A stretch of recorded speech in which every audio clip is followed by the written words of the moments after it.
Olá pessoal, tudo bem com vocês? Aqui quem fala é o professor Wagner e na aula de hoje a gente vai estar estudando um pouco sobre vetores, principalmente uma parte do conteúdo chamado de composição de movimento. Então a gente vai estar estudando composição de movimento, vamos entender o que é um movimento composto e vamos aplicar isso numa situação clássica que a maioria das vezes aparece muito em questões, por ser um exemplo de composição de movimento bastante simples. Então, veja, vamos entender um pouco o que é composição de movimento. O que é um movimento composto? O movimento composto, pessoal, ele é um movimento que ele, em sua construção, ele tem outros movimentos que formam ele. Como assim? Imaginem que você, por exemplo, está no Polo Norte e você vai para o Polo Sul. Se você sair com um barquinho em linha reta, navegando em linha reta, você vai ter o movimento do barco.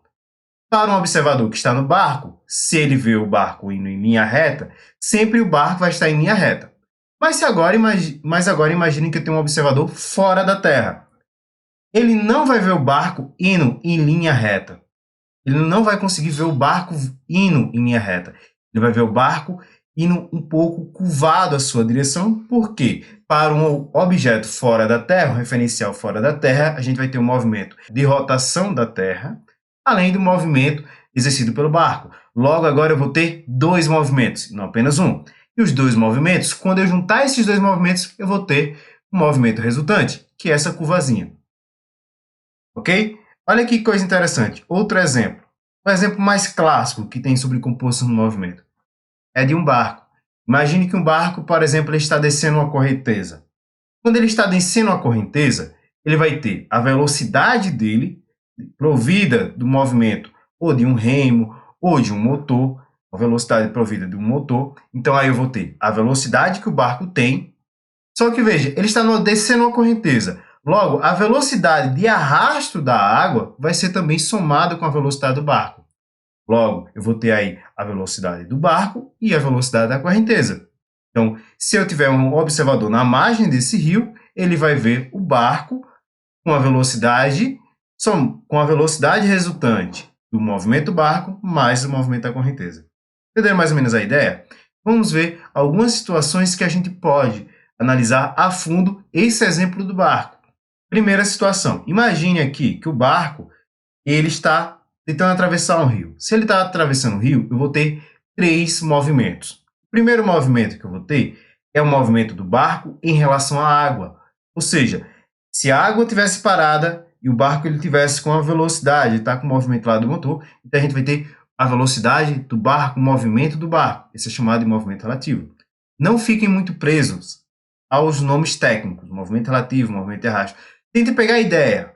Então, veja, o movimento das águas em relação à terra. Ou seja, se eu vou analisar a velocidade da correnteza em relação à margem, então essa velocidade da correnteza da água em relação à margem, a gente chama de movimento de arrastamento. Ou seja, é essa velocidade, é esse movimento do arrasto da água que a gente vai analisar em relação ao barco. E o movimento resultante é quando eu pegar o movimento do barco, o movimento do rio e analisar um referencial fora, um referencial na margem. Então, ó, se ele estiver descendo, eu vou para o referencial fora do rio, na margem do rio, eu vou ter aqui o movimento do barco com o movimento da correnteza. Ok?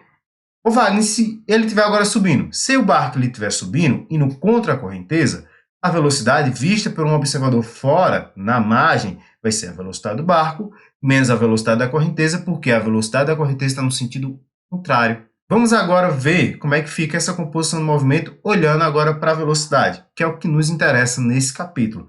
Ele vai ter a relação de movimento, de composição de movimento, só que associada para a velocidade. Okay? Então, veja, a velocidade do barco em relação à água é a velocidade relativa. Uma pequena observação. Para fins didáticos, essa velocidade relativa a gente vai chamar de velocidade do barco, VB, tudo bem? Então, ó, a gente vai chamar essa velocidade relativa daqui de velocidade do barco, de VB, tudo bem? E a velocidade da água em relação à correnteza? A velocidade da água em relação à correnteza, a gente vai chamar de velocidade de arrastamento. ou vou chamar apenas de VC, ok? Que é a velocidade da correnteza. Ô Wagner, por que em vez de velocidade relativa e velocidade de arrastamento está colocando velocidade do barco, velocidade da correnteza?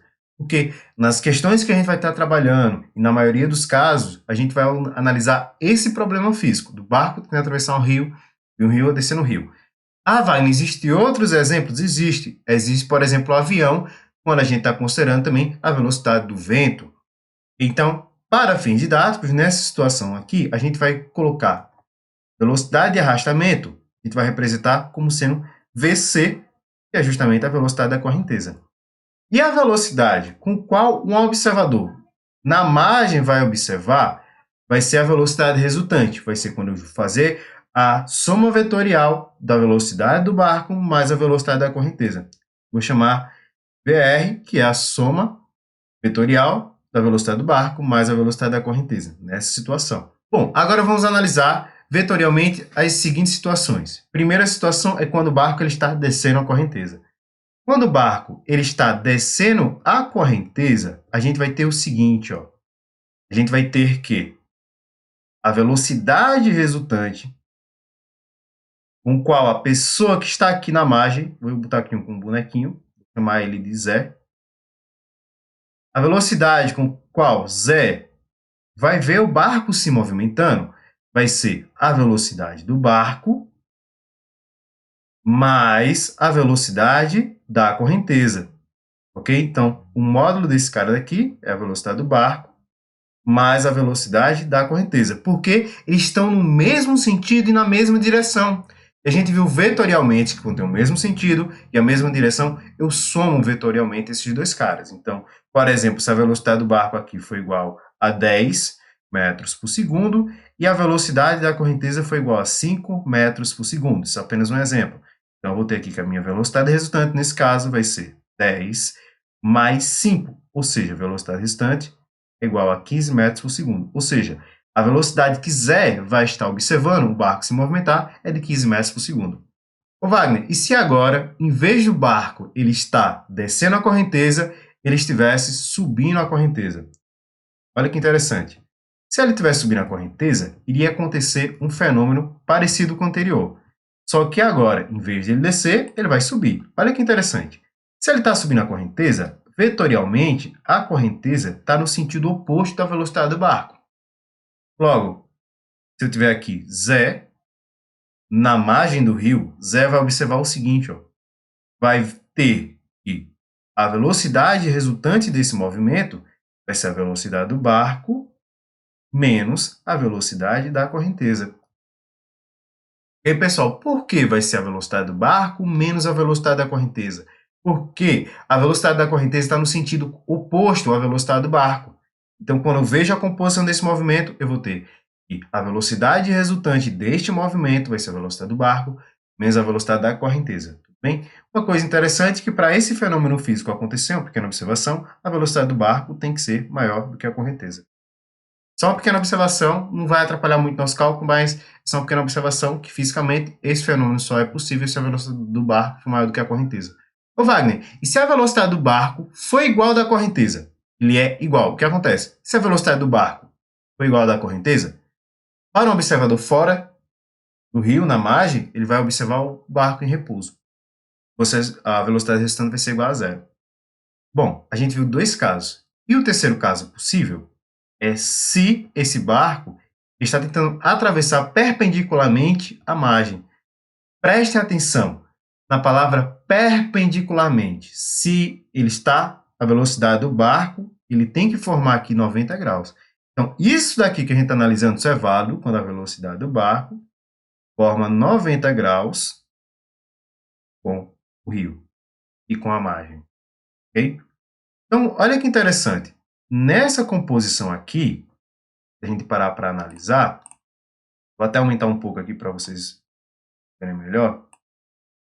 Eu tenho aqui, ó, três vetores: VB, VC e V.